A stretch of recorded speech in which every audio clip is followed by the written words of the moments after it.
Bonjour à tous et bienvenue sur ma chaîne YouTube. Aujourd'hui, nous allons parler de Snapchat et de comment les entreprises utilisent ce nouveau réseau social. Cette vidéo, c'est la deuxième partie sur Snapchat que j'ai réalisée. Donc, si vous voulez connaître Snapchat, son histoire, pourquoi aujourd'hui c'est devenu un incontournable et quelles sont les différentes caractéristiques de ce réseau social, je vous conseille de cliquer directement en haut à droite de cette vidéo pour regarder la première partie. Pour les personnes qui veulent savoir comment les entreprises utilisent Snapchat aujourd'hui, comment vous pouvez l'utiliser pour votre entreprise ou pour votre blog, c'est ici et c'est parti.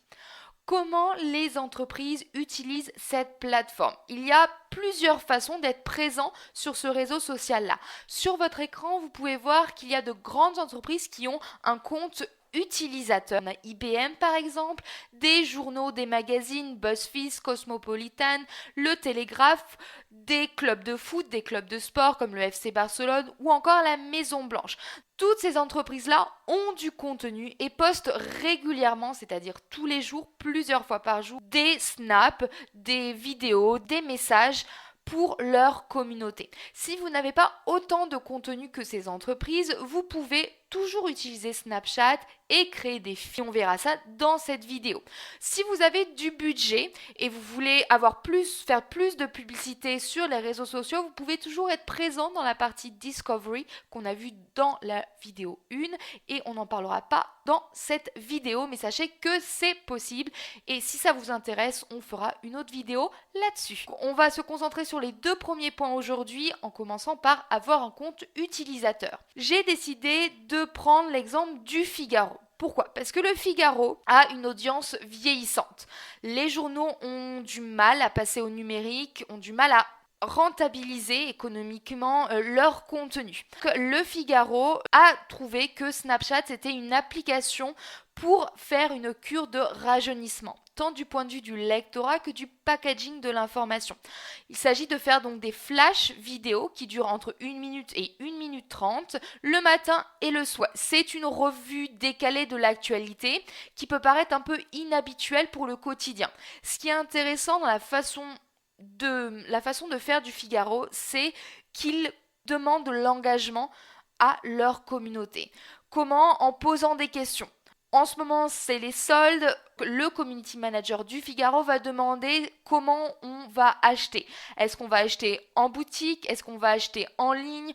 Pourquoi? Le Figaro partage les réponses. Et ce qui est très intéressant, c'est que même si la communauté du Figaro sur Snapchat n'est pas celle-ci exceptionnelle, le taux d'engagement est à plus de 80%. C'est énorme, ça veut dire que 80% de la communauté du Figaro sur Snapchat regarde les stories du début jusqu'à la fin.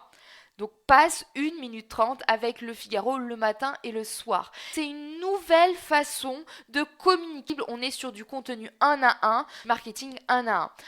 Donc ça, c'est si vous avez du contenu et que vous avez un auditoire qui est déjà présent sur Snapchat. Si vous n'avez pas autant de contenu que le Figaro ou d'autres sociétés, vous pouvez utiliser les filtres. Comment ça fonctionne? Soit vous utilisez des filtres qui sont déjà présents. Ici, on a Paris Fashion Week, on peut avoir des filtres pour les matchs de football. Ça permet la viralité, le partage d'informations qui est extrêmement intéressant sur ce réseau social et sur les réseaux sociaux en général. Vous pouvez donc créer ce genre de filtre. Comment il faut faire? La première étape, c'est d'aller sur snapchat.com et de regarder toute la réglementation à suivre. Première étape, c'est d'avoir une image PNG transparente et optimisée pour le web. Ensuite, le fichier PNG doit respecter certains paramètres. On a du pixel, ça doit faire moins de 300 kilooctets. Une fois que vous avez ce bon fichier, Snapchat va vous demander de connaître le début et la fin de la campagne. Ça peut être diffusé sur quelques jours, sur uniquement un jour. Vous pouvez même choisir la tranche horaire. Par exemple, je veux que mon filtre soit diffusé exclusivement de midi jusqu'à 3 heures de l'après. Et vous allez pouvoir cibler la localisation. Donc, Vous voulez toucher les pays francophones, c'est possible. Vous voulez toucher une ville, Paris, Bordeaux, Nantes, vous pouvez même sélectionner une zone, un quartier de Lyon. Une fois fait, vous envoyez tout cela à Snapchat qui vous validera votre filtre et vous dira combien votre filtre vous coûtera. Vous avez déjà pu, j'imagine, utiliser des filtres. On peut créer des filtres pour les villes, Yaoundé. Les grandes entreprises se sont largement amusées pendant la période estivale. Amazon, Coca-Cola qui se permet de nous dessiner en Père Noël avec une bouteille de Coca-Cola, bien évidemment. Sachez que créer des filtres sponsorisés aux États-Unis de portée nationale touche habituellement plus de 50% des utilisateurs qui vont sur Snapchat chaque jour. C'est une façon efficace de promouvoir le produit de façon décalée pour toucher une cible jeune et connectée. Vous pouvez créer des photos ou alors vous pouvez créer des vidéos comme ici Crunchy l'a fait. Le principe est le même, vous créez un filtre, vous mettez en avant votre produit, c'est ce qu'a fait Crunchy en créant un tel filtre. Une fois que vous avez fait la vidéo décalée, vous l'envoyez à votre communauté et là on est sur du marketing viral et du marketing efficace, du marketing très très personnel. La dernière question qu'il faut se poser quand on crée un compte Snapchat, un filtre, c'est est-ce que c'est rentable? Est-ce que c'est rentable pour mon entreprise? Et comment je peux mesurer cette rentabilité? La première des choses à faire quand vous avez un compte ou que vous créez un filtre, c'est de regarder le nombre de personnes qui ont vu votre story ou qui ont utilisé votre filtre. Très important pour savoir l'impact que vous avez eu à travers votre communauté. Quel est le nombre de stories finies? Est-ce que une fois qu'une personne commence une story, est-ce qu'elle l'a finie? Peut-être que vous publiez beaucoup trop de contenu et les personnes arrêtent en plein milieu. Dans ce cas-là, il va falloir raccourcir le nombre de snaps que vous prenez par jour.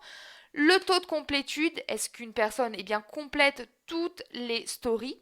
Le nombre de screenshots de copie-écran, très important, ce qui va vous permettre de savoir si une information est très intéressante, si elle est décalée et combien de fois elle a été partagée. Et la dernière chose à faire, des calculs à la main. Aujourd'hui, la régie publicitaire de Snapchat, l'utilisation de Snapchat en général ne permet pas d'être aussi pertinent en termes de chiffres que Facebook, que Twitter ou qu'Instagram. Il va falloir prendre un papier, un stylo et faire tout cela à la main. C'est qu'une question, il me semble, de mois ou peut-être d'années maximum avant d'avoir une belle régie publicitaire, un bel espace personnel où tout cela sera calculé de manière très très pertinente. Avant de créer un compte, c'est est-ce que c'est utile pour mon entreprise. Ça dépend de votre audience, ça dépend de votre contenu et surtout si vous créez un compte utilisateur, il va falloir avoir une ligne éditoriale, un auditoire pour que les stories, le contenu que vous allez diffuser à travers cette plateforme soit visualisé. Être sur ce réseau social comme être sur tous les autres réseaux sociaux et ne rien mettre, cela vous dessert. Ça ne sert à rien d'avoir un compte en jachère. Une fois inscrit, il va falloir savoir si ce réseau social aura un impact positif sur votre entreprise et à ce moment-là, vous allez reprendre tous les petits calculs qu'on a vus sur la slide précédente.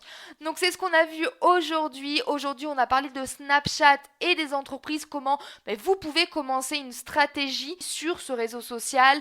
Pour regarder les autres caractéristiques, vous pouvez toujours regarder la vidéo numéro 1. N'hésitez pas à me laisser des petits commentaires pour savoir si vous voulez que je fasse plus de vidéos sur Snapchat avec plus d'approfondissement. J'espère que cette vidéo vous a plu. Merci à tous pour ce. N'hésitez pas à me suivre sur Twitter @Diane Dupera. Merci à tous et à bientôt pour une prochaine vidéo. Au revoir à tous.